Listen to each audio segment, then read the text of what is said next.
Have you ever met someone who says, I don't watch football, and everyone around them suddenly reacts like they just confessed a crime? What? You don't watch football?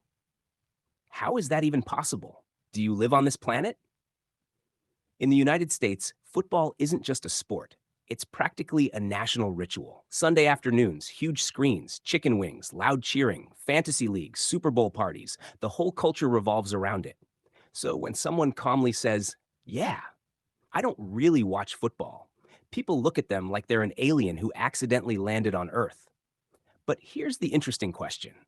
Why do some people simply have zero interest in football, even when everyone around them loves it? Is something wrong with them? Not at all. In fact, psychology suggests there are some very interesting reasons behind it. First, let's talk about how people experience excitement. For many fans, football is an emotional roller coaster. The tension, the last minute touchdown, the crowd roaring, it triggers adrenaline. Their brain releases dopamine, the reward chemical. It feels thrilling. But not everyone's brain reacts the same way. Some people simply don't get that same dopamine rush from sports. Instead, their brain lights up when they're solving a puzzle, reading an interesting book, watching documentaries, or learning something new. So while one person is screaming at the TV during a touchdown, another person is sitting quietly thinking, why are they all chasing one ball? Neither one is wrong. Their brains just enjoy different types of stimulation. Now, here's another psychological reason: identity and group belonging. Sports often work as a social glue. Supporting a team makes people feel part of a tribe. My team, my city, our victory. That feeling of belonging is powerful, but some people don't naturally connect their identity to teams or groups like that. Their sense of identity might come from personal achievements, hobbies, creativity, or intellectual interests instead. For them, wearing a jersey and emotionally investing in a team they don't play for feels a little strange. It's like cheering for a video game character you didn't control. Another interesting factor is personality type. People who are highly competitive often enjoy sports more. They like winners and losers, strategies, scores, and rankings. But people who are more reflective or analytical sometimes prefer activities that involve ideas rather than competition. For example, imagine two friends. One says, did you see that incredible touchdown last night? The other says, no, but I just watched a 2-hour video explaining how the universe might end.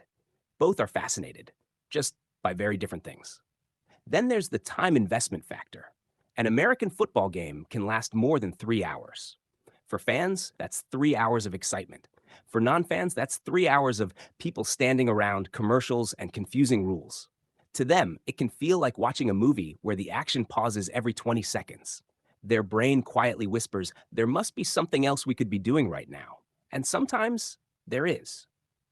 Reading, learning a new skill, watching movies, gaming, creating something, or just enjoying peace and quiet. Another psychological detail most people don't notice is independent thinking.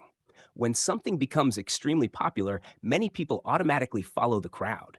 But others have personalities that resist social pressure. They don't like pretending to enjoy something just because everyone else does. If they don't genuinely like football, they won't force themselves to watch it just to fit in. Ironically, that independence is actually a sign of strong self identity. Of course, there's also a very simple explanation.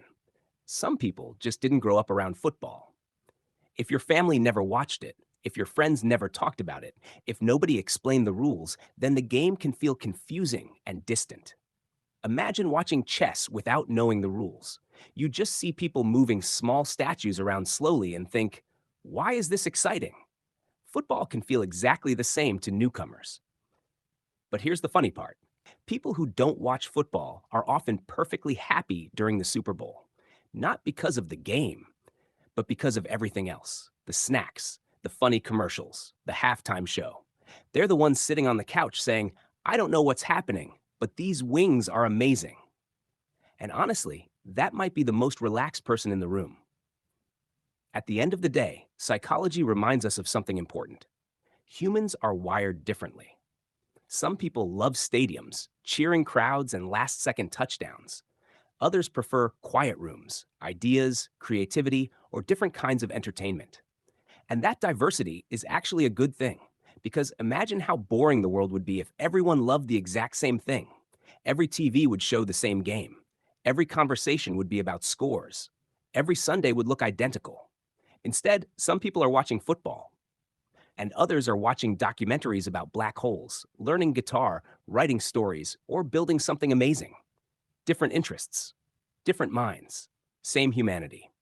So the next time someone says, I don't watch football, instead of asking, what's wrong with you? Maybe ask something much more interesting.